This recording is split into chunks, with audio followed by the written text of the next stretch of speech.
Mes chers amis, je suis contente de vous retrouver pour cette deuxième session. Je vais voir si j'arrive à enlever mon manteau. Allez, je vais essayer de me motiver. Je vais essayer. Donc pour cette deuxième session, la session Coupe du Monde.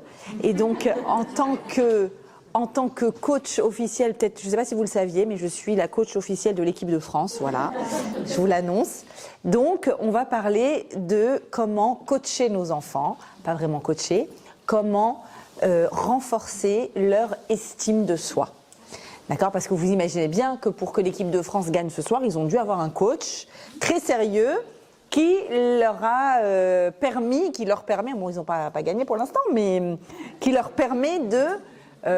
et ça c'est vrai pour quelle que soit l'entreprise, l'équipe, la personne, les enfants, les adultes, etc.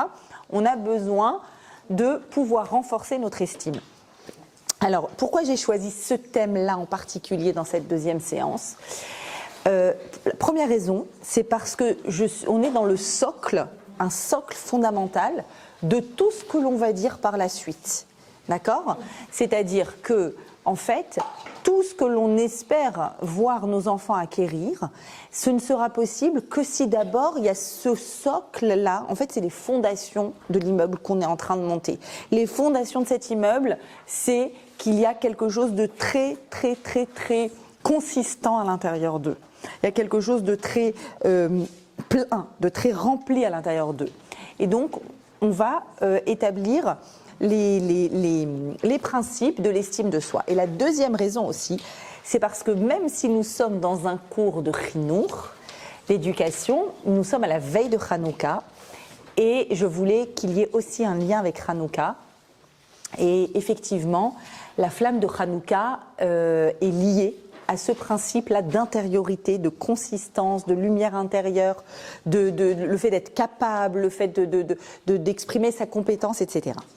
Alors, tout premier lieu, je vais vous poser la question, on est un peu moins cette fois-ci, grâce à la Coupe de France, Coupe du Monde, pardon. Vous voyez à quel point je suis connectée, moi, hein, je suis très connectée. Donc, je vais vous poser la question, et je vous laisse me répondre, quels sont nos objectifs quand on éduque nos enfants? Je ne parle pas du court terme, je parle du long terme. D'accord ? Pas l'objectif qu'ils aient les dents brossées quand ils vont dormir. Je sais que c'est important. Mais je parle des objectifs un peu plus fondamentaux et plus à long terme. Ouais. Qu'ils aient des bonnes midotes et qu'ils soient bien dans leur peau. Bien dans leur peau, bonne midote, autonome. Comment ? Fort pour affronter la vie. Fort pour affronter la vie, voilà des beaux objectifs, absolument. Qu'ils atteignent leur potentiel. Qu'ils atteignent, ouais, qu'ils développent leur potentiel, c'est ça. Qu'ils développent leur potentiel intérieur, absolument. Alors en fait, voilà, moi ce que j'ai mis, ça rejoint ce que vous avez dit. Nos objectifs généraux, c'est d'en faire des adultes heureux, comme vous avez dit, donc bien dans leur peau, heureux évidemment, avec des bonnes midotes, qui soient compétents et qu'ils soient consistants sur d'eux. C'est lié. C'est-à-dire que quand on a un adulte qui est sûr de lui, eh bien, il va pouvoir réussir, aller de l'avant, les gens autour de lui vont pouvoir lui faire confiance. Essayez d'imaginer un instant que moi je vienne pour vous donner cours et que pendant 5 minutes je cherche dans mes notes, je lis, je regarde, après je dis ah oui, qu'est-ce que je voulais leur dire déjà, c'était quoi le sujet, et bon, en quelques minutes vous vous dites celle-là c'est bon, c'est une rigolote, et je sais que vous allez être sur votre portable, c'est bon, c'est pas grave, on a eu un buffet sympa quand même, c'était bien, mais voilà, ça donne pas envie, d'accord, quand on n'est pas sûr de soi, on ne peut pas vraiment faire confiance. Ça c'est pour les autres, mais pour soi-même, qu'est-ce qui fait que je deviens un adulte compétent et que j'avance tranquillement vers les nouveaux défis de ma vie? Et tout au long de la vie, il y a des nouveaux défis. Il y a les défis à l'université, puis ensuite il y a les défis, un défi ô combien difficile que celui de trouver son partenaire, et ensuite de réussir à s'accorder avec la famille adverse. Je parle adverse parce qu'on est en soir de Coupe du Monde, donc c'est adverse. Et je connais quelqu'un qui disait, quand on lui disait quelqu'un de ses fiancés, il disait ah oui contre qui. Donc, avec humour, Donc, il faut quand même préciser, parce que des fois, tous les humours ne sont pas compris, donc je préfère préciser. Donc effectivement, un enfant qui est compétent, c'est un enfant qui est assez sûr de lui pour aller de l'avant et découvrir des nouvelles choses, des nouvelles aptitudes. Et si il échoue, ce qui, sans le moindre doute, arrivera, puisque dans la vie, il y a des réussites, mais il y a aussi des échecs. S'il échoue, il ne va pas se positionner comme incapable, incompétent et être passif. Il va directement essayer d'autres choses, d'autres méthodes, d'autres stratégies ou d'autres objectifs. Mais en tout cas, il va être dans cette capacité de se projeter dans un avenir avec des réalisations multiples et variées. Alors, le mot khinour lui-même, c'est vrai que, je ne sais pas si la dernière fois on a parlé du mot khinour, il est très important, et puis là en plus il est lié au mot Hanouka, c'est la même racine. Éducation et Hanouka, pourquoi? Alors en fait, ce n'est pas vraiment éducation, khinour, c'est une mauvaise traduction. Khinour, Hanor, c'est quoi? C'est inaugurer. C'est pour ça que Hanouka s'appelle Hanouka, où on a inauguré à nouveau le Beth Amikdash qui a pu être à nouveau utilisé dans ses fonctions. Inaugurer, c'est quoi? C'est le premier acte que je fais pour donner une impulsion pour la suite. Quand on fait une Hanoukat Bayit, c'est une fête très belle et très importante et très porteuse. Il m'arrive très souvent d'être invitée pour donner des cours dans des maisons quand les personnes font une Hanoukat Bayit. Et pourquoi? Parce qu'ils veulent impulser que la maison, qui est rien d'autre qu'un outil, finalement, c'est l'écrin de notre vie, de notre foyer, et bien que cet écrin soit utilisé avec des contenus de Torah. Et donc, c'est une façon d'impulser que, à l'avenir, alors il suffit de faire une Hanouka. Une Hanouka, c'est une inauguration, un début, une impulsion, un moteur positif pour souhaiter que ça continue de cette façon. Donc on comprend de là que Khinour, c'est quoi? Khinour, c'est mettre sur les rails. C'est donner l'impulsion de départ. Mais il est bien évident que quand nous éduquons nos enfants, notre objectif, c'est du long terme. Il faut alors, attention, il y a certaines choses qu'on fait à court terme. Ça ne veut pas dire qu'on va rien faire. Protéger le canapé et avoir les dents brossées, c'est aussi important, même s'il est évident que quand il sera adulte, il ne va pas se sauter avec des bottes pleines de boue sur le canapé. On le sait. Mais bon, le court terme peut aussi effectivement être important. Mais globalement, on doit être beaucoup plus investi par le long terme dans l'éducation, et c'est-à-dire que on doit avoir en ligne de mire que ce que l'on souhaite, c'est que même quand on n'est pas à côté d'eux, en train de cadrer, de donner un ordre ou de rectifier quelque chose, ils seront, même si on n'est pas là, par la suite compétents, capables de prêter, ranger, se mettre au travail, écouter une consigne, être disciplinés, bref, toutes ces valeurs importantes que nous leur inculquons, ils seront capables de le faire par la suite. Alors, pour réussir, que par la suite ce soient des êtres capables, qui n'ont pas peur d'avancer vers l'inconnu, et toute la vie c'est avancer vers l'inconnu évidemment, alors il est fondamental, je vous ai dit, la base, les fondements, ça va être l'estime de soi. Alors, pour que quoi? Pour qu'ils osent créer des liens, par exemple. Changement d'école ou déménagement ou colonie de vacances, peu importe. Créer des liens avec quelqu'un de nouveau, l'inconnu.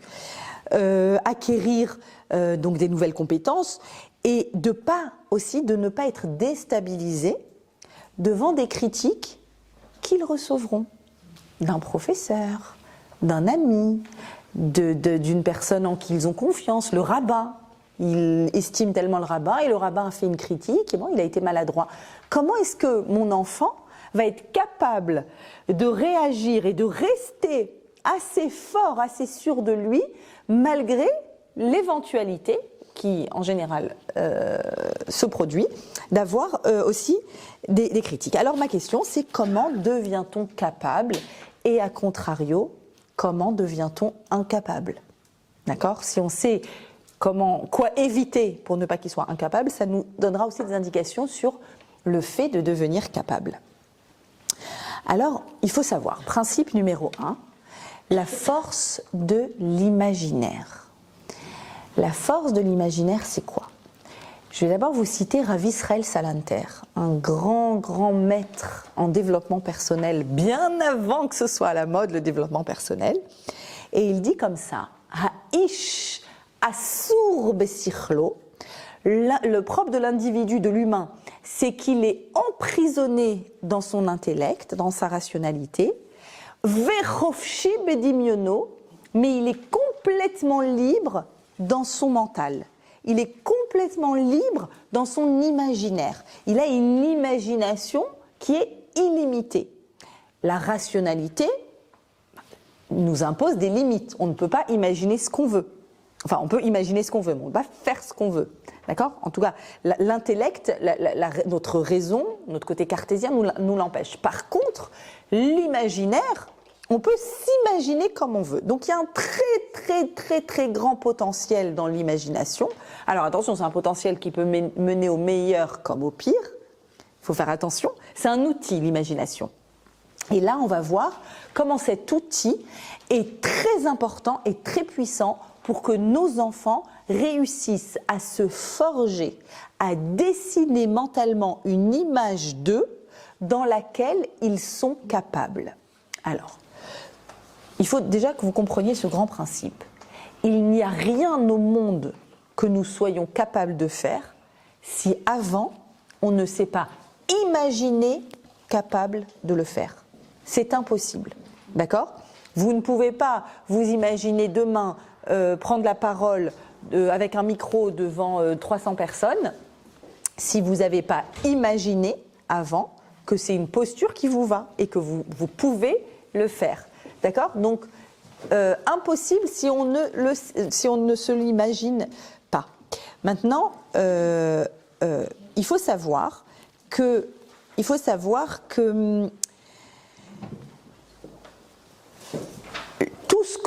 tous les apprentissages, voilà, par exemple, voilà, un autre apprentissage plus simple, le vélo, on apprend à faire du vélo, l'enfant s'imagine mentalement capable de rouler sur son vélo à 2 roues.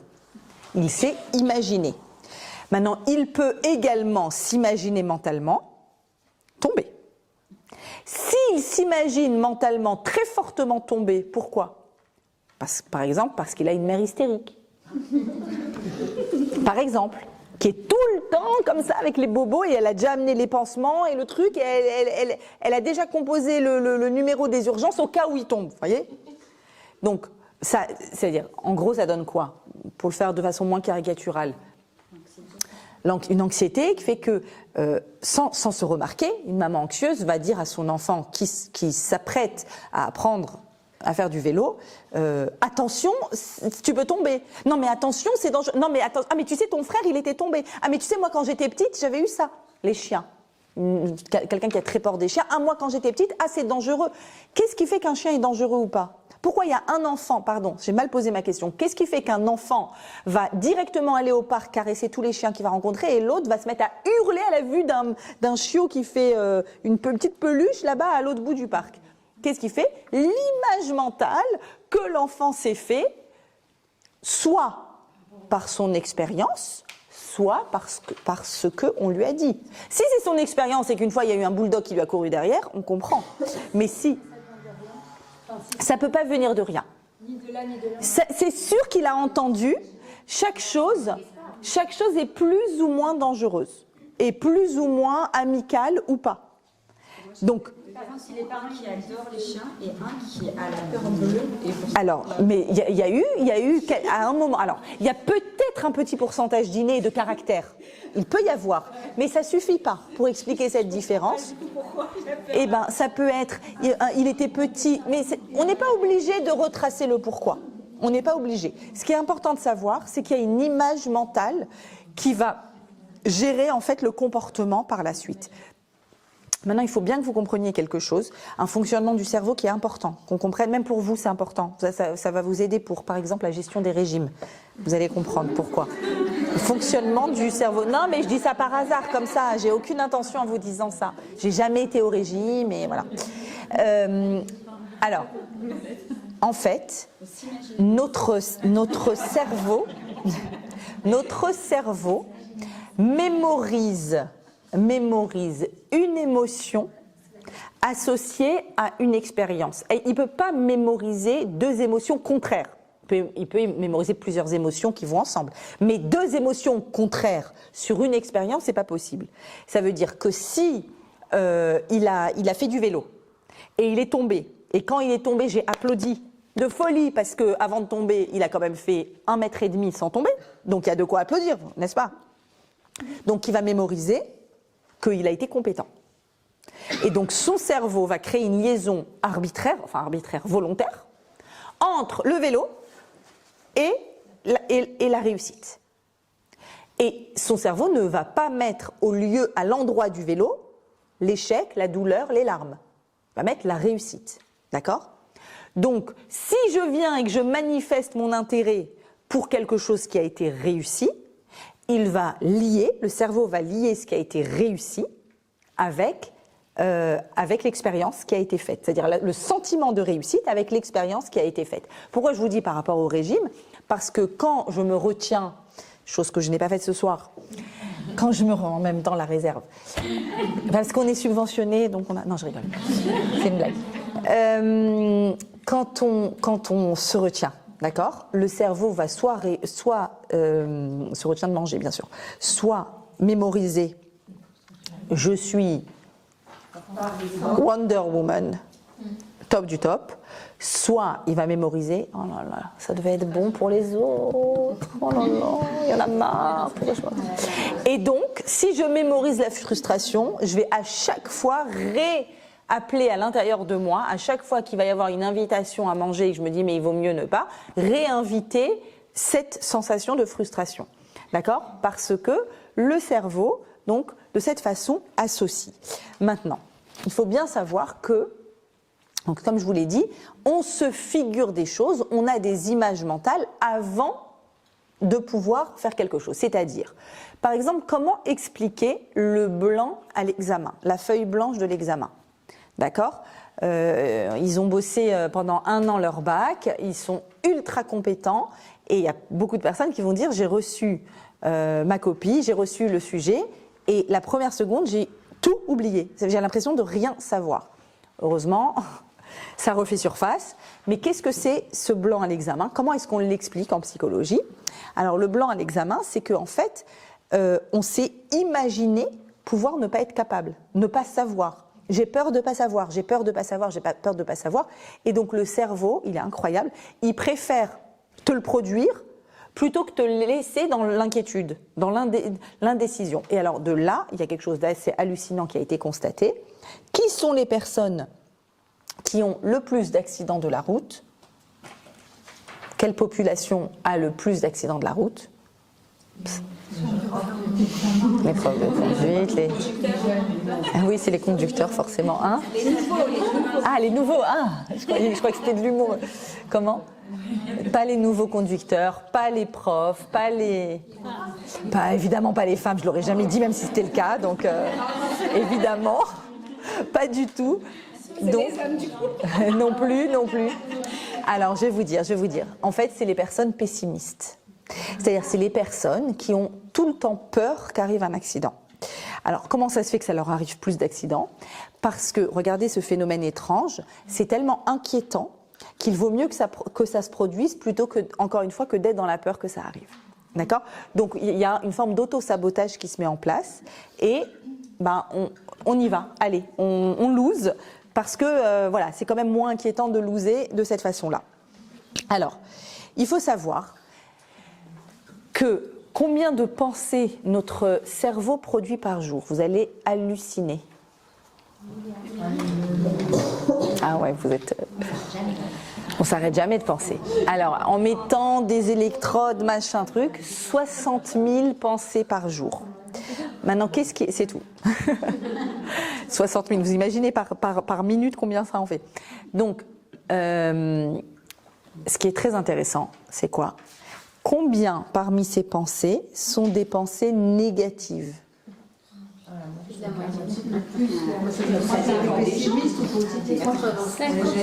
C'est sûr que nous ne sommes pas égaux devant le Créateur avec ça.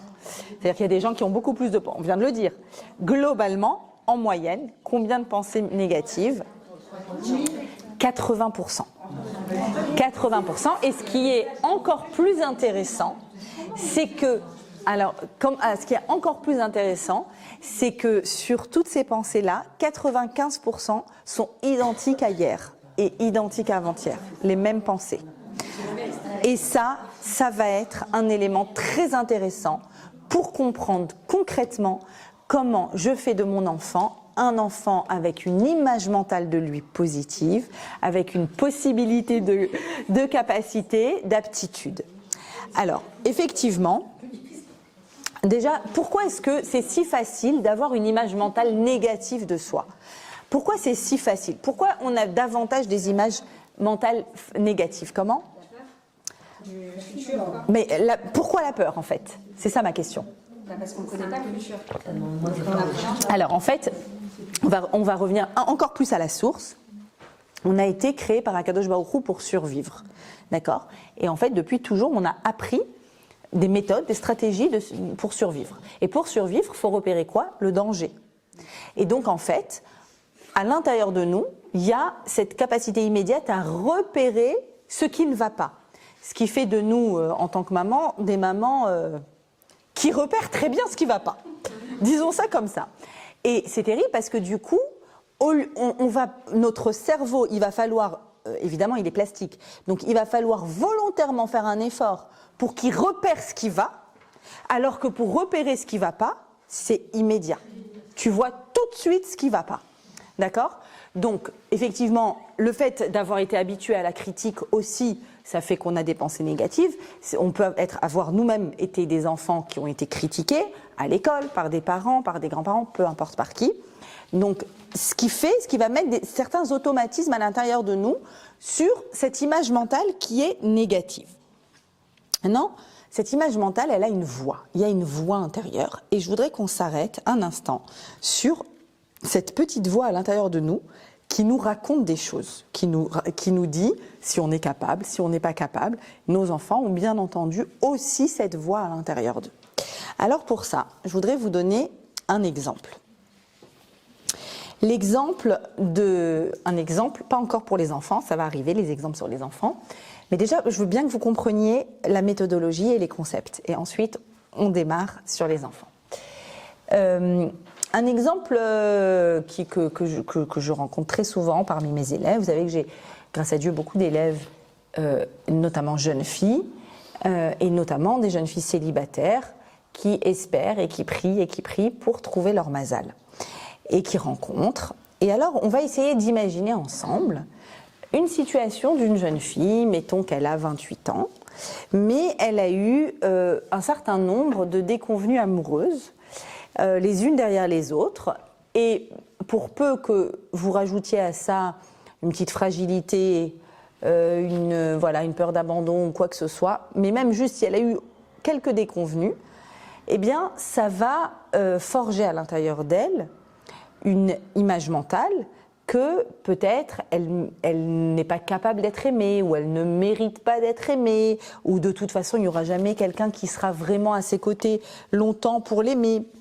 Et donc, imaginons que cette jeune fille, finalement, elle est quand même tombée sur, même si elle a du mal à croire en l'amour, elle a eu de la chance, elle est tombée sur vraiment un très très très bon garçon, magnifique, gentil, BG, qui gagne bien sa vie, qui a sa maman qui vit au Canada.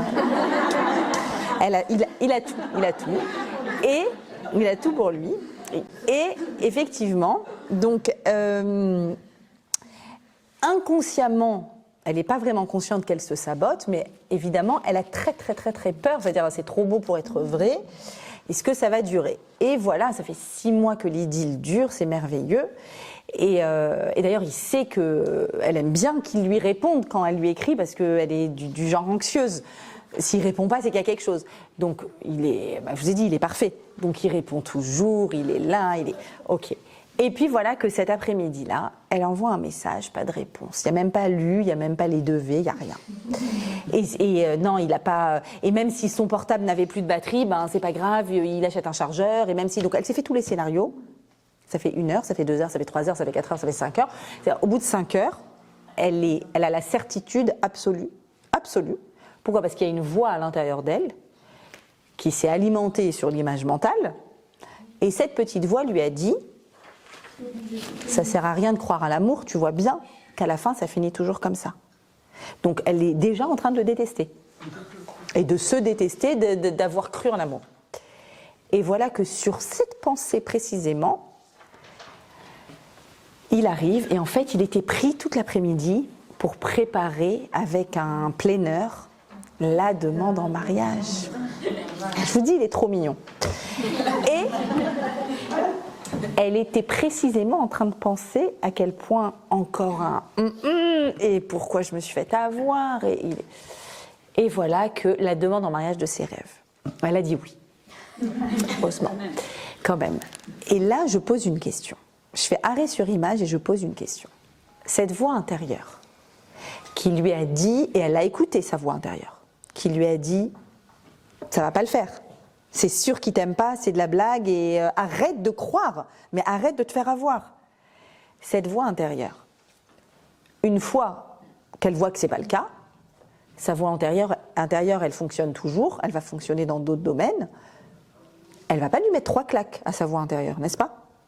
Si cette voix intérieure, c'était une amie, ou si c'était un coach, ou une psy, ou quelqu'un à qui elle vient et elle dit voilà, ma situation c'est ça, et il répond plus, et que quelqu'un de vivant en face d'elle lui disait mais en fait c'est une ordure ce garçon, mais arrête, mais qu'est-ce que tu t'es attaché à quelqu'un d'aussi nul, de quelqu'un qui est à ce point pas fiable, mais enfin, mais c'est pas possible. Comment elle aurait réagi après ? Elle aurait dit merci pour tes bons conseils. On voit que t'es un pro, toi. Bah, bravo les conseils, super. Merci de m'avoir chauffé, merci de m'avoir encore plus énervé, alors que ça m'a. Voilà, si tu m'avais pas dit ça, ben j'aurais pas pensé à tout ce que tu m'as dit pendant la superbe demande en mariage. Mais vu que c'est la voix intérieure, on la laisse tranquillement. Elle est logée à l'intérieur de nous profondément, et à la prochaine occasion, clac, elle va ressurgir. D'accord ?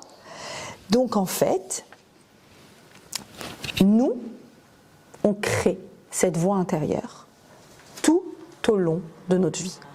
On peut l'amplifier, mais évidemment, et c'est pour ça qu'on est là, on peut la diminuer, on peut la retirer même, et notre rôle de parent, notre rôle de maman, c'est de réussir à faire en sorte que la voix intérieure de nos enfants, c'est une voix qui lui dise « go ».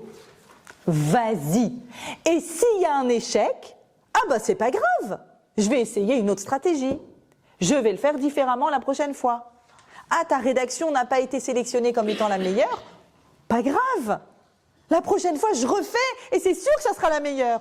Ou la prochaine fois, bah c'est pas grave, je ferai un exercice en maths parce qu'en maths, c'est sûr que là, je suis très bon et que... Pas grave, il compense. Mais il n'est pas écrasé par cette image de lui qui est négative.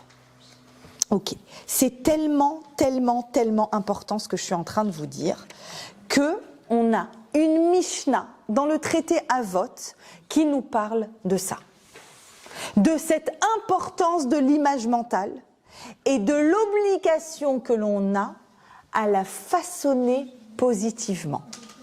Et cette Mishnah, elle dit la chose suivante. Au nom de... Ah, j'ai oublié de vous la traduire, pardon. Bah, je vais la traduire à l'oral. Sur le texte, j'ai oublié de vous la traduire. Rabbi Shimon. Que dit Rabbi Shimon ? Alors, il y a le début de la Mishnah et à la fin, et on va essayer de faire un lien entre les deux. Heve Zahir, ce qui veut dire sois précautionneux, concernant la lecture du schéma et concernant la tefila. Ou ksheata mitpalel, et quand tu pries, ne fais pas de ta prière keva, quelque chose de fixe, c'est-à-dire quelque chose d'automatique, et la rachamim vetachanunim lifne amakom, mais il faut que ta prière soit pleine de miséricorde et de demande envers Akadosh Baruch Hu. Le début de la Mishnah, avant que j'arrive à ce que j'ai écrit en rouge, c'est, apparemment on parle à quelqu'un qui prie, d'accord, un juif qui prie, on lui dit attention, quand tu fais ta prière, que ta prière ne soit pas un automatisme, un peu comme on le fait malheureusement. On annonce les mots de la prière. Bon, il faut faire la prière, check la prière. Donc la Mishnah dit ne fais pas ça. Bon, ok, bon conseil, parce que si on veut quelque chose d'authentique, la prière c'est parler à Dieu, ça doit sortir de là. Bon, l'authenticité c'est pas réciter un texte. Quand je récite un texte, je suis pas authentique, ok? La suite de la Mishnah. Ve'al tehi rasha bifne atzmecha. Et attention à ne pas être un rachat, un mauvais, à tes propres yeux. Ne te considère pas comme étant un méchant ou un mauvais, une personne pas bien. C'est-à-dire quoi, ne te considère pas? Tu as l'interdiction d'avoir une image mentale de toi négative. Maintenant, quand j'ai regardé cette Mishnah aujourd'hui, je me suis dit, mais quel rapport entre le début et la suite? En fait, au début, on est en train de parler de la prière. La prière, c'est quoi? C'est quelque chose qui est en moi, mon intériorité, ce qu'on appelle la neshama, qui va produire un mouvement vers Dieu. Et en fait, si ce mouvement vers Hachem, il est automatique et il est figé, si c'est quelque chose qui est figé en moi, ça veut dire que ce qui est à l'intérieur de moi est figé. Or, c'est exactement le contraire de la réalité. Pourquoi? Puisque notre Neshama, c'est quoi? Chelek Eloka Mimal. C'est un petit bout d'Hachem. Hachem, c'est l'infini. Un petit bout d'infini, c'est l'infini. À l'intérieur de nous, on a d'infinies forces, d'infinies ressources, d'infinies compétences, d'infinies graines à éclore. Infini, réellement infini, réellement. Combien de personnes découvrent des passions à la retraite quand ils ont le temps de faire, tout d'un coup, ça devient un artiste, un sportif, combien de personnes? Et tu es là et tu disais, ça fait je ne sais pas combien d'années, je ne savais pas que j'étais capable. Donc à l'intérieur de nous, d'ailleurs, Adam vient de Adama. Adama, c'est la terre, Adam. Adama, c'est la terre. Qu'est-ce qu'il y a dans la terre? Tu t'approches de la terre, là, hiver, tu vois de la boue, rien. Adama, c'est quoi? Rien, de la boue. Et dans quelques mois, ça sera quoi, Adama? Explosion de senteurs et d'odeurs et de fruits et de production. À l'intérieur de nous, il y a toutes les graines pour fabriquer tout ce qu'on veut. Tout. Combien il y a de personnes qui font des reconversions, qui au bout de X années disent non mais finalement c'était pas... Et ce système français débile, pardon, mais vraiment débile, que déjà à 18 ans, nos enfants ils étaient censés savoir ce qu'ils veulent faire jusqu'à 120 ans, mais maintenant c'est depuis la seconde où ils font leur choix de spé, je sais pas quoi, je sais pas si vous avez vu le nouveau bac, en spé, en seconde ils sont censés déjà savoir c'est quoi leur matière qui... Mais à un moment, c'est-à-dire, à quel moment à 18 ans, tu as la compétence, tu sais qui tu es, ce que tu veux, ce que tu aimes, Donc de là, moi j'ai énormément d'élèves qui me disent j'ai fini mon barreau, vraiment je pense à des vrais cas, pour faire plaisir à mes parents et maintenant je fais quoi? Je fabrique des bijoux. Pourquoi? C'était mon rêve depuis toujours de fabriquer des bijoux, j'adore fabriquer des bijoux, etc., etc. Donc Adam, n'oubliez jamais ça, quand vous pensez à vos enfants, n'oubliez jamais Adam, Adama. Que vos enfants contiennent en eux d'infinies graines dont vous ignorez l'existence. Et notre rôle à nous, c'est de les aider à découvrir leurs graines. Et plus ils auront ce socle d'estime d'eux, plus ils iront à l'intérieur chercher la nouvelle petite graine qui va pouvoir éclore pour découvrir une nouvelle compétence et être excité. Qu'est-ce qui se passe quand tu découvres une compétence? Tu es excité d'en découvrir une autre. Et après, c'est un cercle vertueux. Et donc, qu'est-ce qui se passe pour ce monsieur-là de la Mishnah qui prie et qui ne doit pas prier de façon figée? Prier de façon figée, c'est ne pas être sensible au fait qu'à l'intérieur de moi, il y a un monde infini et que changeant, bougeant, mes émotions, mes pensées, et que en fonction de ça, je vais m'adresser à mon Créateur. avec l'émotion de l'instant, je vais m'adresser à mon Créateur. Il y a une plastique intérieure. C'est cette fameuse flamme. Et effectivement, la suite de la Mishnah, c'est tu sais pourquoi tu es figé? Ben peut-être que tu es figé parce que tu as une image de toi qui est figée. Et c'est faux. Tu dois avoir une image de toi complètement malléable. Tu dois être capable de recalculer ton itinéraire régulièrement et de remodeler l'image de toi pour pouvoir d'abord t'adapter à des situations. Il y a des situations, même au travail, qui sont multiples, et pour pouvoir relever les défis de la vie, bien entendu. Donc, Al Tehi Racha Bifnei Atzmecha, ne sois pas mauvais à tes propres yeux. Que dit Rambam là-dessus? Maïmonide, il dit chez Yarshov Adam Be'einav, l'homme va penser dans ses propres yeux, Chasser ou Pachout, qu'il est manquant ou qu'il est Pachout, qu'il est diminué. Lo Yigdal Be'einav Chesaron, et à cause de ça, il risque de faire augmenter le côté manquant qui est à l'intérieur de lui, et il ne faut pas. Il ne faut pas qu'il agrandisse tout ce qui est manquant en lui. Donc en fait, il est clairement, 11e siècle, Rambam, en train de faire la leçon de tous les coachs dans tous les sens. Le plus important, c'est déjà d'avoir une image mentale de toi qui est positive, dans lequel tu n'es pas figé sur un comportement négatif. Ok, et le commentaire d'après, ben c'est pas, voilà, je vous ai mis chez Lo Yarzik et Tatzmo Becheskat Racha. Bon, c'est dans le même ordre d'idée, voilà, ne pas te figer dans un comportement.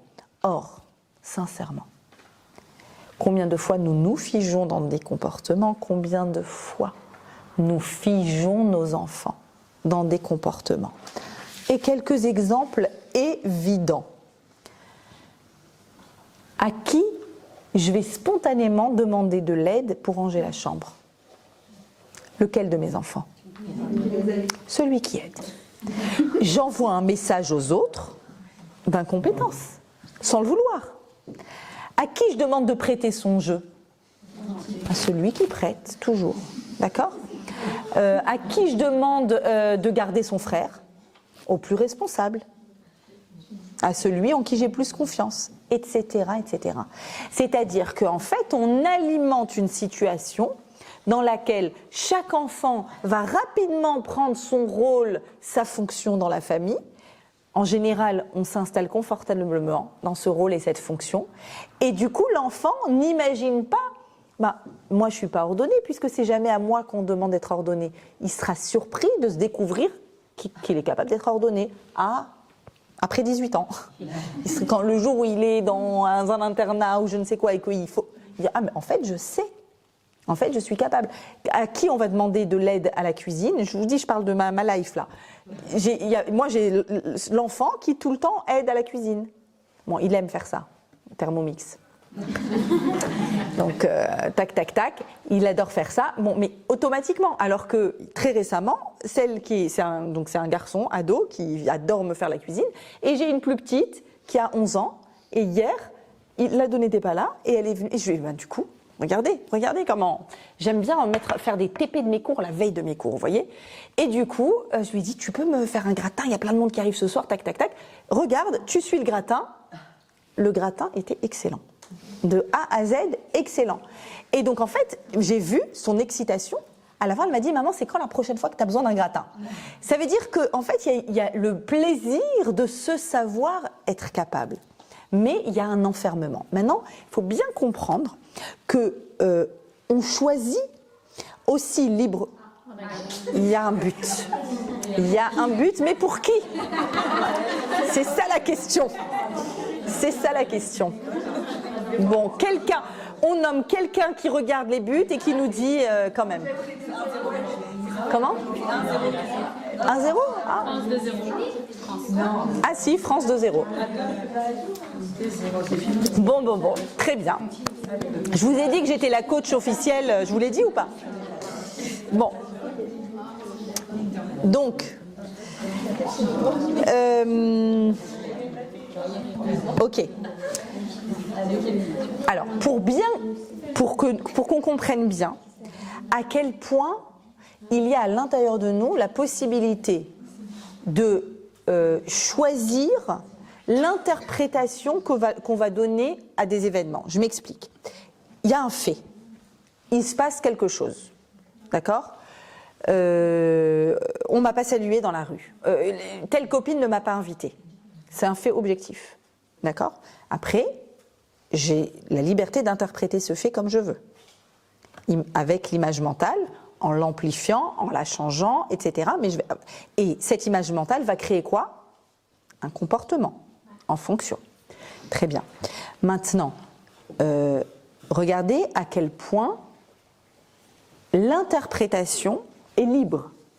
Et donc à quel point vous avez en tant que maman la liberté d'interpréter les attitudes, les faits et gestes. L'enfant vient et vous ramène une situation à l'école, la maîtresse elle m'intéresse jamais, elle me déteste, mais même si je lève le doigt, on a la possibilité de les aider à interpréter les choses de telle sorte que l'image mentale ne soit pas une image de nullité, d'incapacité ou du fait de ne pas être aimé, mais une image mentale positive, d'accord ? Alors, l'histoire, moi, qui me marque le plus concernant cette différence interprétative, c'est une histoire vraie de l'époque de la Shoah, où il y a un rave qui s'appelle le rave Silver, qui arrive à Mauthausen après la libération, avec les survivants. C'est une histoire assez connue, peut-être que vous la connaissez, avec les survivants, et ils essayent d'organiser, parce qu'ils n'avaient pas où aller, hein, les survivants, vous savez, donc ils sont restés souvent longtemps, quelques semaines, plusieurs semaines des fois, dans les camps de concentration. On a des photos avec les habits de prisonniers, en attendant d'être rapatriés, de savoir où ils pouvaient aller. Et donc, à ce moment-là, le Rav Silver organise un office de Shabbat. Et il s'adresse à un homme qui s'appelle Shimon, et il lui propose, sache que ce soir, il y a un office de Shabbat. Voilà. Et il dit, jamais de la vie, je mettrai les pieds dans une synagogue. Ah, bon, c'est avec toutes les douleurs. Et il dit, tu veux que je te dise ? Tu veux que je te dise c'est quoi le pire ? Le pire, c'est pas les questions, parce que on comprend pas. Le pire, c'est le jour où j'ai vu cet homme, ce juif, qui a réussi par des méthodes de contrebande d'obtenir un livre de prière à l'intérieur du camp, qui est venu de l'extérieur. Il a réussi. Au début, j'ai vu qu'il avait un livre de prière, j'ai admiré, j'ai dit waouh, tout ce qu'il a fait pour avoir un livre de prière ici, waouh. Et en fait, le lendemain, qu'est-ce que je découvre ? Pourquoi il l'a amené ? En fait, il se faisait payer en miche de pain pour le prêter à des détenus. Vous vous rendez compte ? De prendre un livre de prière, d'enlever le peu de nourriture que les détenus ils ont, et de monnayer. Il a un livre de... Mais c'est pas à vomir ça. Donc ne me demande pas de regarder un livre de prière. Et là, le rabbin, il le prend dans les bras et il lui dit, mais tu sais, tu es libre aussi de décider d'admirer tous ceux qui ont voulu donner une miche de pain pour avoir un livre de prière, pour avoir 2 minutes une connexion authentique dans cet enfer. Et ce Simon s'arrête là, éberlué, en se disant, c'est vrai, j'ai regardé le côté négatif, le rat, j'ai pas regardé le tov. Il y a un rat, c'est vrai qu'il y a, mais je suis libre aussi de porter mon regard sur le tov. Plus tard, on a su, ce Simon, c'est qui ? Simon Wiesenthal, qui a fait une chasse aux nazis, etc. Et donc, c'est un exemple très probant, très parlant, concernant la plastique qu'il y a à l'intérieur de notre cerveau et qui nous positionne dans une situation ou dans une autre situation. Ok. Comment je fais ? Maintenant, je sais que j'ai cet outil. J'ai cet outil plastique qui s'appelle magnifique, qui s'appelle le cerveau de mon enfant. Et je dois amplifier toutes les possibilités pour qu'il sache que je crois en lui, que je le sais capable. On va prendre l'exemple le plus évident, l'exemple de l'apprentissage de la marche. Pourquoi je prends cet exemple ? Parce que l'enfant n'a qu'1 an, 10 mois, 1 an. Et qu'à ce moment-là, en fait, il pourrait, c'est-à-dire il est tellement jeune qu'il pourrait au contraire se dire j'ai à mon actif aucune réussite pour l'instant, enfin si ce n'est d'attraper ma tétine et d'avaler de déglutir, mais qu'est-ce il a su se tourner sur le ventre, sur le truc et tout le monde fait bravo, ok, mais il n'est pas extrêmement compétent. Et pourtant, on est d'accord que l'humanité fonctionne de cette façon, qu'il marche, comment il marche? Comme s'il était bourré. On est d'accord. Comme ça. Il se cogne 10 fois au mur, il a des bosses ici, il est tout il est griffé, il est machin. Et qu'est-ce qu'il fait? Il tombe, il se relève, il y va. Cet exemple-là, c'est l'exemple qu'on doit tous avoir en tête de nos compétences pour la vie. Comment faire pour être toute notre vie un enfant qui apprend à marcher? Alors, moi, j'avais juste une question par rapport à ça. Ça veut dire un enfant qui marche plus tard, c'est parce qu'il ne croit pas suffisamment en lui. Pas sûr, on ne peut pas dire ça non plus. Peut-être aussi qu'il est très confortable dans les bras de maman. Ça existe aussi, c'est très bien. Peut-être aussi qu'il y a des enfants, après la motricité, elle est très, il y a un côté inné, il n'y a pas que de l'acquis, il y a aussi de l'inné, d'accord? Il y a des enfants qui marchent à 9-10 mois, il y a des enfants qui marchent à 18 mois, voire plus. Donc non, ça ne veut pas dire qu'il a plus peur, pas forcément. Mais c'est vrai que pour l'encourager, c'est en montrant qu'on n'a pas peur qu'il marche, en n'étant pas comme ça, d'accord, à tout sécuriser devant lui, etc., ça peut l'aider. Ça, on peut dire. Et donc, comment se fait-il qu'il réussit? Il réussit, premièrement, parce que automatiquement, c'est comme ça qu'il a été programmé par Hachem, automatiquement, il se concentre sur le progrès. Il était en position horizontale, il est en position verticale, donc déjà il a gagné je ne sais pas combien de centimètres. Et puis, alors il voit qu'on sourit, qu'on est content, ça le valorise évidemment, mais surtout, il voit qu'il a réussi. Il a fait comme ça, il a réussi 2 pas, ensuite 3 pas, ensuite 4 pas. Ça veut dire que il n'est pas, ce que je vous ai expliqué tout à l'heure sur l'image mentale, il ne se concentre pas sur la bosse, même si elle existe, il se concentre sur le progrès. C'est la première chose. Et la deuxième chose, c'est que l'enfant se sent unique au monde. Il n'est pas encore rentré dans le monde des compétitions. Et l'autre, qu'est-ce qu'il fait? Et l'autre, qu'est-ce qu'il a? Et l'autre, quelle note il a eue? Et combien il a réussi? Et combien on a applaudi? Et donc, quelqu'un qui est singulier, unique au monde, il n'y a aucune raison de ne pas réussir. On n'imagine pas à quel point la compétition et la concurrence nous empêchent de tenter, nous empêchent d'essayer. Quitte à ne pas réussir. Si on a de l'estime de soi, si on ne réussit pas, c'est pas grave. On réessayera autre chose. Il n'y a pas de problème. Vous savez qu'il y a des serial entrepreneurs comme ça. Hein. Ils réussissent pas ça, mais ils entreprennent et c'est extraordinaire. Donc, en fait, la façon, ça c'est une phrase qui est très importante que je vous ai mise, la façon dont on va interpréter le comportement d'un enfant va imprimer la réalité de son caractère, de ce qu'il va faire par la suite. La façon dont nous, adultes, on va l'interpréter, ça va faire que, vu qu'il a cette image mentale-là, donc il va agir en fonction de l'image mentale qu'on lui a donnée. Il y a une histoire très bouleversante que raconte le Rav Yaakovson concernant l'image mentale.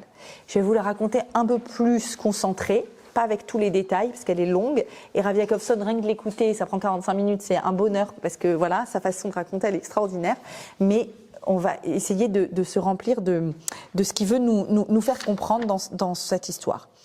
C'est l'histoire du petit Chaim. L'histoire du petit. Donc il avait une institution, le Rav Yaakovson, qui accueille des enfants en échec ou en difficulté, ou des enfants placés, des enfants pris par les services sociaux, voilà, des histoires compliquées à chaque fois. Et ce jour-là, une psychologue arrive et lui dépose littéralement un enfant de 11-12 ans, mutique. qui se tait. Alors la psychologue arrive, une assistante sociale plutôt, c'est une assistante sociale qui arrive chez lui avec cet enfant, Chaim, et qui lui raconte l'histoire dramatique, Dieu préserve, de cet enfant qui a assisté à son père qui a tué sa mère. Et effectivement, il avait 6 ans. Quand il a assisté à ça, c'est l'indicible. L'indicible, du coup, fait qu'il a plus parlé, plus jamais exprimé, plus jamais sorti un son de sa voix de cette date-là. Et là, il a il avait 6 ans, et là, il a 11 à peu près. Et l'assistante sociale lui dit, écoutez, ça n'a pas faux. Il assiste à quoi? On n'a pas. Il a Ok. devant lui, d'accord, devant lui, ce qui l'a rendu mutique. Et effectivement, elle lui dit, c'est un enfant extrêmement sage, il fait tout, il est discipliné, il comprend tout, il fait tous ses exercices, à l'école mais dans la famille d'accueil, j'ai pas de solution, ceci, cela. Bref, il dit, écoute, je sais pas quoi en faire là. Le temps qu'il réfléchisse, elle s'est barrée. Elle s'est barrée, l'assistante sociale, il se retrouve avec le petit Chaim. Bon, maintenant qu'il est là, je vais m'en occuper. Et il commence les premières semaines à observer sa nature, ses midotes, comment comportement avec les autres, la compréhension, tout. Donc très vite, il est bouleversé par cet enfant, touché par cet enfant avec une histoire si tragique, et il a envie de le rendre compétent pour parler. Et en fait, comment il s'exprime quand on lui dit? Il s'exprime en émettant des sons du style comme ça. Donc le oui, le non, on comprend à force, c'est quoi le bruit de la gorge qui sort. Et il met en place une stratégie.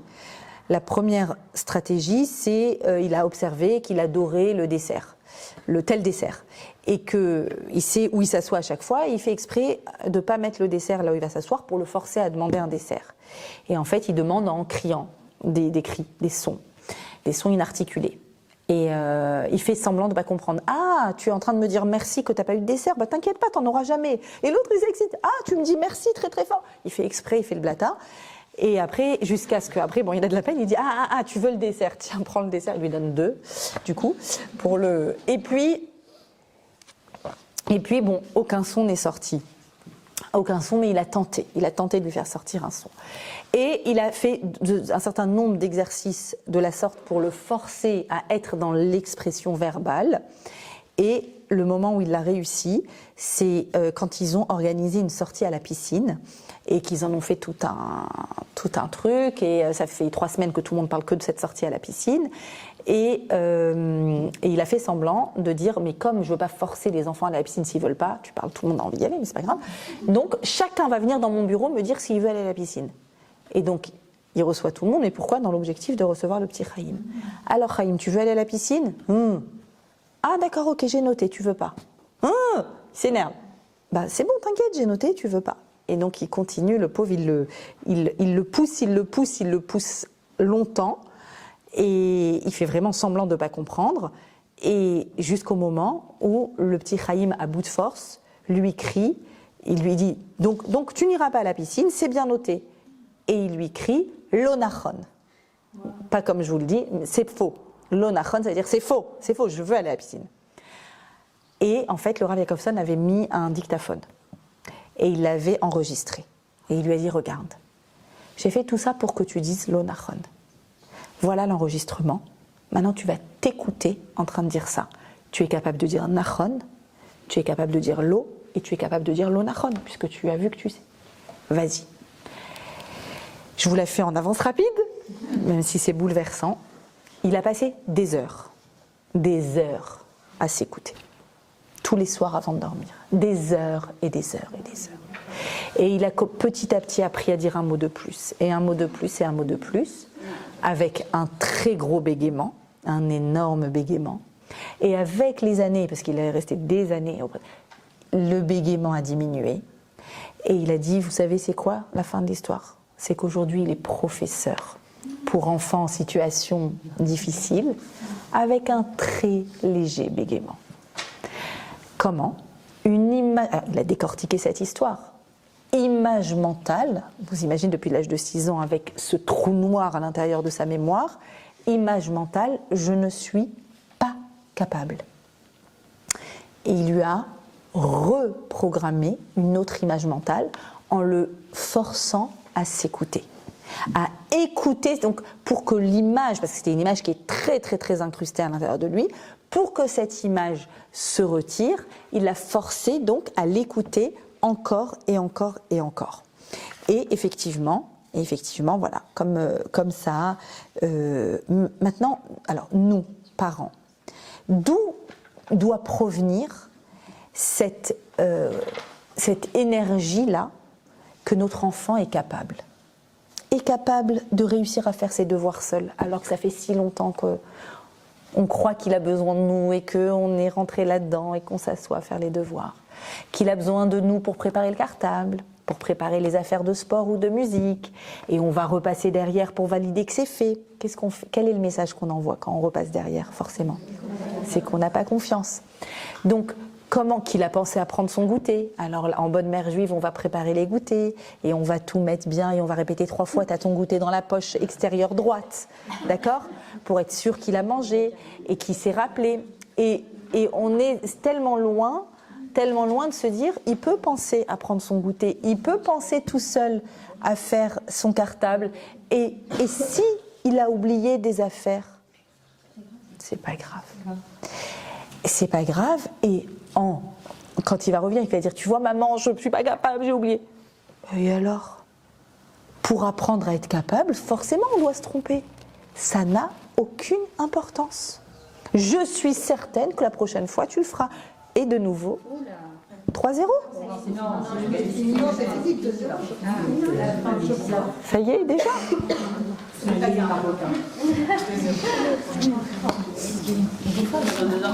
Je suis venue, on écoute les questions. On n'a pas forcément envie de voir grandir des fois. Ah. Une petite sur le tard, si je pouvais. Mais franchement, j'ai l'impression que c'est moi qui suis en train de parler. Mais je sais que c'est pas bien. Ouais, moi aussi. Ouais. Moi, mon petit dernier, je lui caresse les doigts de pied. J'arrive pas à faire autrement. Mais je suis consciente que j'en fais un bébé, que je l'infantilise. Et à un moment, il a besoin de grandir. Je ne sais pas lui rendre service. Donc ouais, le petit dernier, surtout sur le tard, ouais. J'ai une autre question. Moi, je sais que par exemple, les goûters, vous parlez des goûters. Moi, je leur prépare Ouais, tu leur prépares.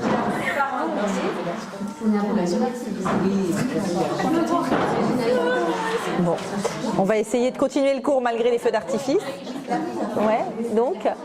Je leur prépare un goûter, mais je leur dis prenez les goûters, mais je leur dis pas forcément, je leur répète pas 10 fois prenez vos goûters. Voilà. Donc des fois ils oublient. Eh ben, ils s'oublient. Mais par contre, leur soir, je leur dis t'as oublié ton goûter. Bah, je pense qu'ils le savent.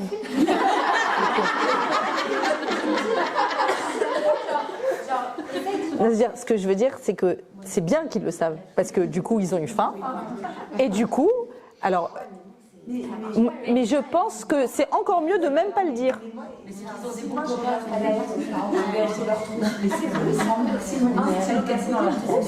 Ils prennent celui qui va ils cochent un machin. Eh ben, c'est pas grave, c'est très bien. Vous savez, des enfants qui ont une relation à la vie, que les choses ne sont pas graves. Pas grave. C'est pas grave. C'est pas grave. C'est pas grave. Je pense que pour le goûter, ce qui peut être cool, non, peut-être de dire « Ah, je t'ai gardé ton goûter dans le frigo pour demain. » Donc, je l'ai dit, mais je ne l'ai pas dit. Tu vois ? Voilà. Alors, on a... Oui, question ? J'ai une question. S'il vous plaît, venez, on s'écoute. Si leur nature profonde, parce qu'on a une nature, Ouais. on voit même, enfin moi je le vois même de bébé entre mes enfants, quoi, qui Ouais. ont la même nature. Ah, c'est sûr qu'il y a des natures Voilà. différentes. Si déjà leur base, leur nature, c'est d'être très anxieux. Alors, sur plein de choses. encore plus, Non, mais- il ne faut pas douter. Oui, mais par exemple, moi, il est un très très mauvais joueur, par exemple, et il est tellement mauvais perdant dès qu'il sait qu'il va bientôt perdre, t'as triché, J'adore. et c'est pas juste, j'en ai marre, et il se J'adore. c'est pas Ouais. possible parce qu'il déteste Perdre. l'échec. Ouais. Et bah, c'est une flèche. C'est parce qu'il a triché. Perfectionniste, une flèche. Chaque fois que je lui dis mais c'est pas grave, justement, Oui. et Pour lui, c'est grave. et pour lui c'est Pour lui, c'est grave. Pour lui, c'est grave. Bah, acceptez que pour lui, c'est grave. d'accord, mais alors du coup j'arrive pas à le pousser dans le positif dans cette situation par exemple. Je pense que là, pour le coup, l'expérience, il fera l'expérience. Comment ? De quoi ? Ah non, je peux pas justement parce que dans Oui, la vie, Annie, non. on perd des fois. Des fois, on perd. Mais il fera l'expérience du plaisir d'un jeu. Il faut qu'il fasse cette expérience-là avec ses frères et sœurs ou nous en imprimant cette réalité. C'est-à-dire, en fait, ça touche à un autre cours qu'on fera, j'espère, sur l'encouragement. L'encouragement, c'est repérer un embryon de quelque chose qui est positif. Une fois où par hasard il a oublié de râler et donc il était quand même content de jouer, il dira tu sais, j'ai vu que tu as kiffé jouer. C'est vrai qu'à la fin tu as perdu, mais j'ai vu que tu as kiffé jouer. Comment c'était quand tu kiffais de jouer ? Qu'est-ce que tu ressentais ? Et donc d'amplifier cet aspect-là qui a fonctionné pour lui. Je veux juste avancer. J'avance un petit peu, comme ça et après on fait une série de questions. D'accord ? Voilà, ce que je vous ai mis. Une bonne estime de soi produit une énergie constructive qui permet à la personne de s'ouvrir à la nouveauté, à l'inconnu et à l'autre. Ça, c'est une compétence majeure, de s'ouvrir à l'inconnu et à l'autre. De ne pas avoir peur d'une nouvelle partition de musique, d'un nouvel ami, d'une nouvelle colonie, d'une nouvelle matière à l'école, d'un nouvel exercice. Ça, c'est majeur, c'est un fondamental. Et donc les enfants, quand ils ont cette estime de soi, ils acceptent plus facilement les difficultés, les obstacles, les critiques. Maintenant, quelque chose de fondamental que je voudrais vous dire. Ah oui, je vous ai pensé tout à l'heure quand on parlait des petits derniers. C'était quand même, je le partage avec vous parce que c'était vraiment étrange ce qui s'est passé. Bon, le mercredi après-midi, mon petit de 5 ans, il est à la maison et j'avais pas complètement fini de vous préparer le cours. Donc j'ai essayé de travailler, mais il était avec moi. Et comme je pense que c'est dû aussi au fait qu'il fait nuit tôt, etc. Et c'est beaucoup dû au fait, moi j'ai un grand garçon qui est combattant chez Tsahal, grâce à Dieu. Et l'année dernière, on est allé, enfin il n'y a pas longtemps, on est allé en Israël quand il a reçu ses décorations, etc. Et donc il a déjà vu son frère en habit de soldat avec la mitraillette, etc. Évidemment, ça l'a beaucoup impressionné. Et il a posé plein de questions. Et pourquoi il y a besoin, et pourquoi des questions existentielles, philosophiques. Et on lui a dit, mais tu sais, il y a des terroristes en Israël, et voilà, c'est mieux de dire que de... Et depuis, il parle des loups et des terroristes. Les loups et les terroristes, c'est la même chose. Et donc là, je pense avec la nuit qui tombe plus tôt et le fait que mon fils est actuellement à la maison, peut-être, je sais pas. En tout cas, il a des anxiétés. Et là, il était pas tard, il était peut-être 5h, 6h, et il est venu, il s'est mis à pleurer. Il était dans mes bras, collé, en train de pleurer. J'ai peur des terroristes, j'ai peur des terroristes. Et donc, image mentale, on est d'accord ? Et j'étais, mais quoi, en train d'écrire sur l'image mentale. Et alors, je lui ai dit, va voir ton frère et demande-lui si combien de terroristes sont déjà en prison, que tu... Bon, il l'a fait, etc. Il m'a dit, mais j'ai moins peur, mais j'ai un peu peur quand même. Donc, il a fait un dessin, etc. Et après, tout d'un coup, il se tourne vers moi. C'était incroyable. Et il me dit, je pense à quelque chose qui me fait plaisir. Je lui dis, quoi ? Et quand je pense à ça, j'ai plus peur. Je me dis, mais ça, alors là, d'où il sait que je suis en train de faire ce cours ? Et il me dit, je suis en train de penser à un arbre avec des pommes. Et comme j'adore les pommes, ça me fait plaisir. Et je pense pas que j'ai peur. Il me l'a sorti comme ça. Et ensuite, il me dit, il se met à rigoler, tout seul. Donc je me dis, mais qu'est-ce qu'il a dans sa tête ? Je suis en train de penser que j'ai des ailes et que je suis en train de voler. Et ben du coup, les terroristes, ils peuvent pas m'attraper. Génial. Et là, je lui ai dit, alors déjà, j'ai dit une seconde, j'écris ce que tu as dit, ok. Et ensuite, je lui ai dit, bravo, tu vois, maintenant, si jamais de nouveau tu as une pensée qui est embêtante sur les terroristes, eh ben, tu sais que tu as à l'intérieur de ta tête, il y a 2 boîtes. Il y a une boîte où il y a un pommier, très beau pommier avec des pommes que tu adores croquer. Et quand tu penses à ça, ça te fait plaisir. Et il y a une autre boîte où tu peux voler librement. Qu'est-ce qu'on a dit ? Chofshi bedimiono. On est libre dans l'imagination. Et en fait, il a trouvé tout seul une compétence, une ressource. Et il a réussi à verbaliser, mais ça je crois que c'est parce qu'il savait que j'en avais besoin pour mon cours, je sais pas. Il a réussi à verbaliser que, en fait, ça me fait du bien. Donc en fait, d'essayer de trouver évidemment des enfants anxieux, il y en a qui ont peur, qui ont des trucs pour X, Y raison, peu importe ce que c'est. Maintenant, voilà, ce vers quoi je voulais absolument arriver avec vous, donc c'est que la compétence qu'ils vont avoir, elle provient d'une certitude intérieure, c'est-à-dire c'est profond, c'est dans les tripes. Je sais que mon enfant, il peut. Vous connaissez l'histoire d'Edison? Tout le monde la connaît? Oui. Non? Oui? Non? Bon. L'inventeur des ampoules, dont la maîtresse l'avait viré, et des années plus tard, donc sa maman lui a fait croire que... voilà, vous la connaissez. Extraordinaire, extraordinaire. Maintenant, c'est possible que si quoi, ça? Que si, à l'intérieur de toi, tu sais qu'il peut. Parce qu'il va se nourrir de cette certitude, en fait. Et à contrario, il faut qu'on en parle, que... Là, j'arrête pas de vous parler de la construction de ce concept, comment on peut l'amplifier, comment on peut le dessiner, comment on peut aider l'enfant à le dessiner, mais vous avez bien compris qu'on peut exactement faire l'effet inverse. Comment, alors un demi-mot là-dessus, comment le concept de soi est affaissé, comment il s'abîme. Il s'abîme, alors n'ayez pas peur, il faut quand même beaucoup d'énergie pour ça. C'est la critique, mais pas une critique. Ah, j'ai critiqué mon enfant, ça y est, il va être... Non. Une critique régulière, de façon répétitive, régulièrement une critique. À la fin, on a la certitude d'être l'enfant désordonné, l'enfant maladroit. Régulière. Grâce à Dieu, quand on critique trop nos enfants deviennent sourds. Ils n'entendent plus. Mais je t'ai dit 10 fois, Baruch Hashem, qu'ils n'entendent plus. Et grâce à ça, ça leur permet de ne pas trop incruster à l'intérieur d'eux cette image négative. Mais il est évident que, prenons un exemple simple, un enfant, 2 fois, il a voulu aider à mettre la table, 2 fois, il a fait tomber les verres, 2 fois, ils se sont cassés. Automatiquement, qu'est-ce que j'ai envie? J'ai envie de lui dire, écoute, tu sais quoi? Voilà. Hein? C'est bon. Je vais pas m'auto... Alors que... En fait, qu'est-ce qu'il faut faire? Justement, comme lui tout seul, il est déjà sûr d'être maladroit, je lui donne, ok, qu'est-ce qu'on pourrait avoir comme idée? Quelle solution on pourrait avoir? Tu sais quoi, on va en prendre moins. Tu sais, peut-être que le plateau était trop lourd. Tu sais, peut-être tu vas les prendre 2 par 2. Tu sais, peut-être... Mais justement, de lui faire confiance pour recommencer. Justement. Sauf s'il tremble, sauf si le cheval, le vélo, on ne va pas trop non plus, d'accord, trop l'embêter, mais sur des compétences, le dessin, il se croit nul en dessin, mais justement, s'il a envie de dessiner, on va lui montrer qu'il y a cette possibilité, d'accord. Évidemment, de ne pas faire à la place. Un tout petit mot sur la bar mitzvah. La bar mitzvah, c'est quoi? Pourquoi on fait tout un...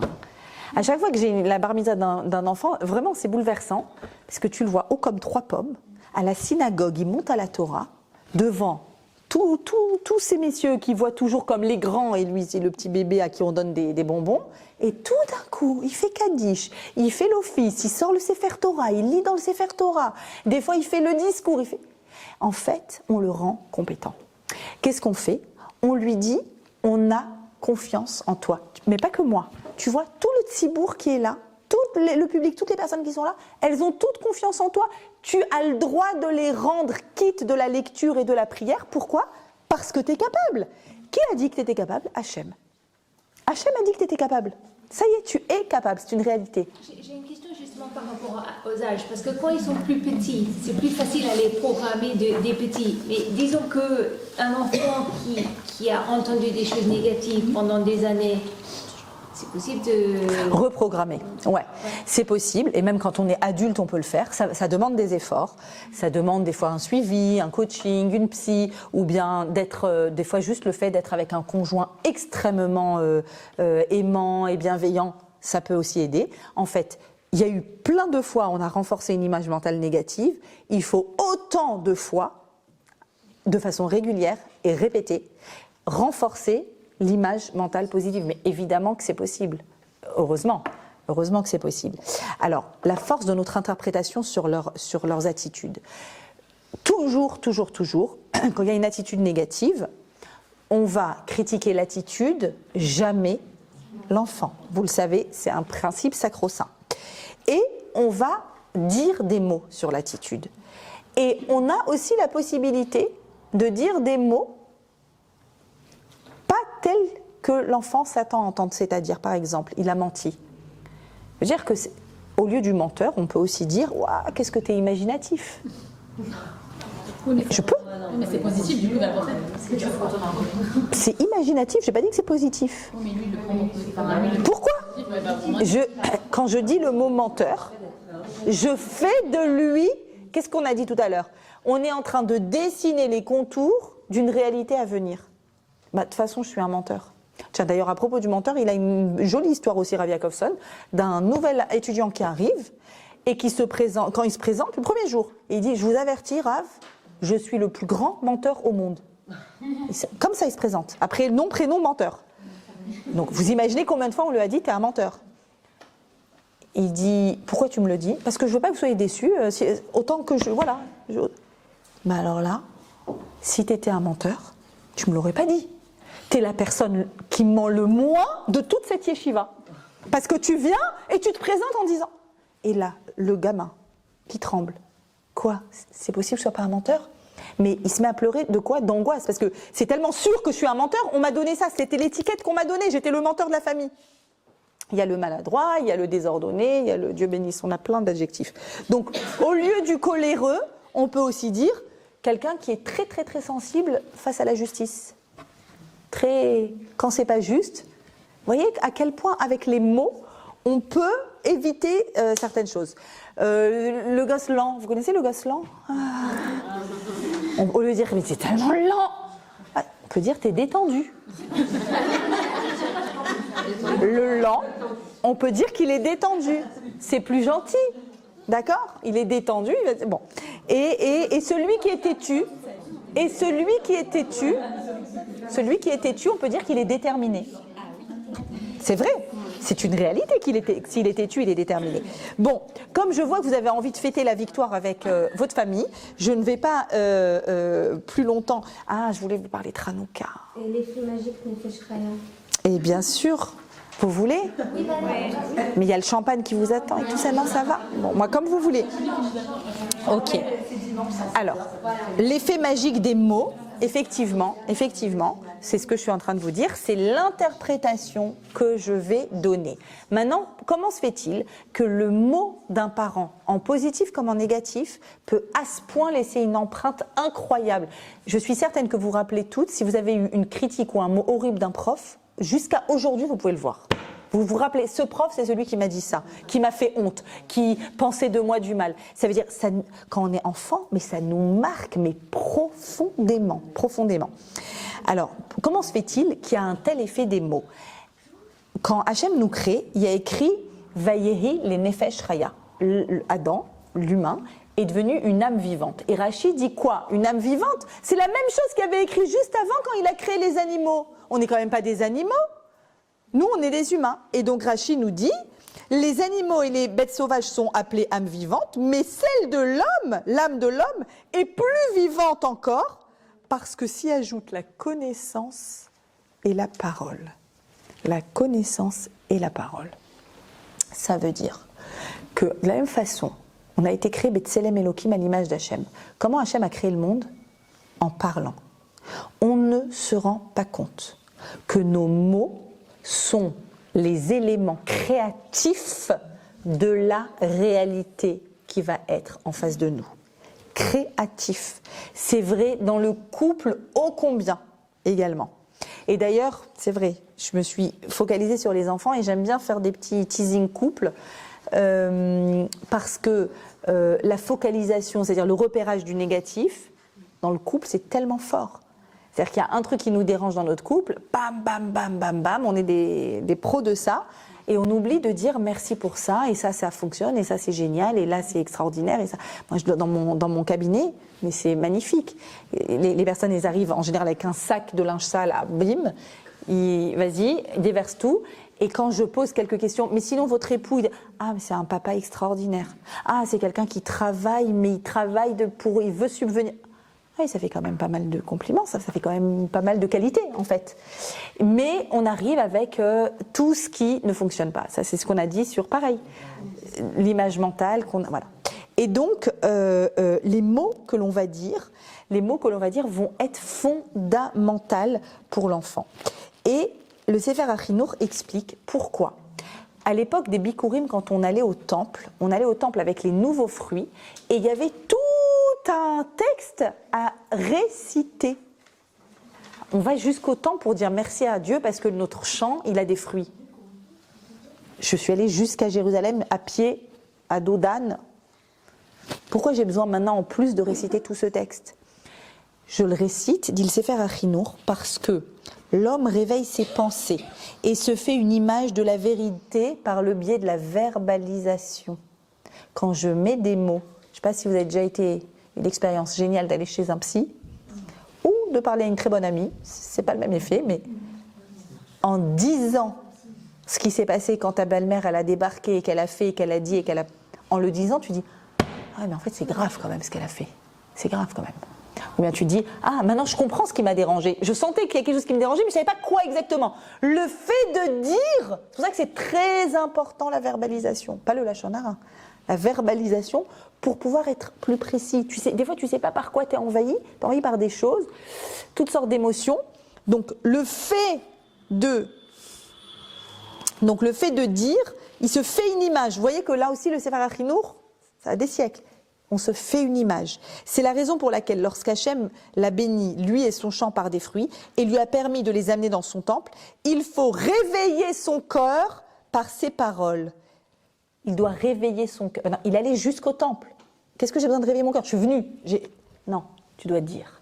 Si tu n'as pas dit, ça ne marche pas. Si tu n'as pas dit en amenant tes fruits, il n'y a rien qui a été fait. C'est-à-dire que dans le couple, si je n'ai pas dit la chose positive, mais ça va, il sait que je suis fière de lui, qu'il travaille, il sait que je suis très contente que quand je lui demande, dis-le, mais je l'ai dit l'année dernière, dis-le, redis-le, encore et encore, il faut dire sans arrêt les choses. Et le fait de le dire, c'est pas seulement que l'autre va l'entendre, tes propres oreilles vont l'entendre. Et avec nos enfants, quand je repère quelque chose, un comportement, une capacité, une mida, peu importe ce que j'ai repéré, même embryonnaire, il ne faut pas seulement dire chazak ou faire bah tu vois que tu peux. Ah, tu vois que tu peux, c'est pas un encouragement du tout. Au contraire, c'est un merci. Il faut vraiment, réellement être capable de mettre des mots sur ce que l'on a vu et dire pourquoi c'est admirable. Qu'est-ce qu'il y a d'admirable? Qu'est-ce qu'il y a de particulier? Et c'est toujours, je vais toujours féliciter ce qui est fait, parce que j'ai envie qu'il fasse. Sinon, c'est de la manipulation. Quelque chose qui est négatif, on voit qu'il y a un comportement qui n'est pas bon. Est-ce que vraiment il faut caresser, il faut essayer de trouver des mots pour éviter de tout dépend. Non, tout dépend de la situation. Il faut bien aussi les aider à pousser. Tout dépend de la situation. T'es déterminé, enfin, je sais plus ce que vous disiez. Têtu, ouais. T'es têtu, t'es déterminé. Enfin, on peut non. toujours les ménager. Alors, mais par contre, ça c'est pour faire. Le ménager, c'est pour faire quoi? C'est pour ne pas qu'il fige une image mentale négative de laquelle il pourra plus bouger par la suite. C'est pour ça. Par contre, je peux tout à fait dire. Bon, ça c'est ok, ponctuel, c'est ponctuel, d'accord. On fixe pas une image mentale sur quelque chose de ponctuel. Mais par contre, je peux tout à fait dire, dommage que il n'y a pas eu ça et ça, parce que je sais très bien que tu aurais pu. Tu vois? Donc, on peut le pousser à aller de l'avant. Mais là, ce qu'on est en train de dire, et il y a plein de méthodes pour ça, dans le prochain cours, mais là, on est en train de placer la stabilité intérieure, la consistance intérieure. Le fait que mon enfant soit pas fragile, soit pas effrayé, ait pas peur de la nouvelle maîtresse, du nouveau camarade, des voisins, du chien, de lui-même. Des fois, ils savent pas, ils ont pas, voilà, cette certitude de savoir qu'il va pouvoir aller de l'avant. Ce que je voulais, voilà, le conseil du Rav Israël Salanter, c'est la chose suivante. Conseil pour les enfants comme pour les adultes, de tracer un cercle et de mettre dans le cercle toutes les qualités que l'on pense avoir. Ne pensez pas que c'est de l'orgueil. Pas du tout. C'est connaître sa place. Si je ne connais pas mes qualités, comment je peux remplir ma mission sur Terre? Et ça, même en tant qu'adulte, c'est quelque chose qu'il faut qu'on fasse. Un cercle et mettre dedans. Le Shla Akadosh, lui, ce qu'il dit, il dit que le moment le plus important, c'est le moment de l'entrée dans le sommeil, où c'est un 60, c'est-à-dire c'est la neshama, elle se reconnecte à sa source, d'accord? Et donc à ce moment-là, tous les soirs, surtout pour quelqu'un où vous sentez un enfant qui manque d'estime de lui, alors, de faire quoi? Tous les soirs, de dire 3 qualités du jour. Il y a bien aujourd'hui, dans la journée, j'ai fait des choses qui nécessitent une qualité. La persévérance, l'adaptation, la patience. J'ai fait des choses. Si on va citer ensemble 3 événements qui se sont passés aujourd'hui, qui nécessitent une qualité, et on va dire, alors quelle qualité il a fallu que tu aies pour faire ça et ça et ça? Celle-là. Quelle autre? Donc 3 par jour, le soir, avant de s'endormir. Pourquoi le soir avant de s'endormir? Ça va aller direct à l'endroit de l'image mentale. Et enfin, je voudrais vous dire qu'en cette veille de Hanouka, que quand on allume les bougies de Hanouka, et qu'on sait que cette lumière, c'est une lumière qu'on n'a pas le droit d'utiliser, mais seulement de regarder. Quelle est cette lumière, disent nos sages? Le Or Aganouz. C'est la lumière réservée, c'est la lumière du premier jour de la création. C'est-à-dire que c'est la lumière qui se trouve à l'intérieur de nos neshamot. De cette lumière, on parle. Sachez qu'un enfant ou un adulte qui a des peurs, des anxiétés, un manque d'estime de lui, le fait de s'asseoir une demi-heure devant la flamme et de la regarder, de la laisser comme si on l'absorbait, comme si notre neshama l'absorbait, il y a une ségoula très importante pour nous reconnecter à notre valeur, pour la valorisation de la personne. Il y a quelque chose, absolument. Lundi, alors sachez que lundi à Shifté Israël du 16e, vous êtes invités. On va faire une soirée, une fête de Hanouka dans laquelle on va faire une petite animation autour de la flamme et de la méditation devant la flamme. Voilà. Donc, ouais. Donc, il y a quelque chose de très, très, très, très fort qui se joue dans cet instant-là où, après l'allumage de la Hanoukia, on se met devant la flamme et donc on voit comment à l'intérieur de nous c'est lumineux, comment à l'intérieur de nous ça pointe vers le haut. Il y a de la hauteur, comment il y a de la singularité, comment on est irremplaçable. Chaque personne est irremplaçable, puisque chaque personne est importante et unique pour Akadosh Baruch Hu. Merci beaucoup, beaucoup de votre écoute.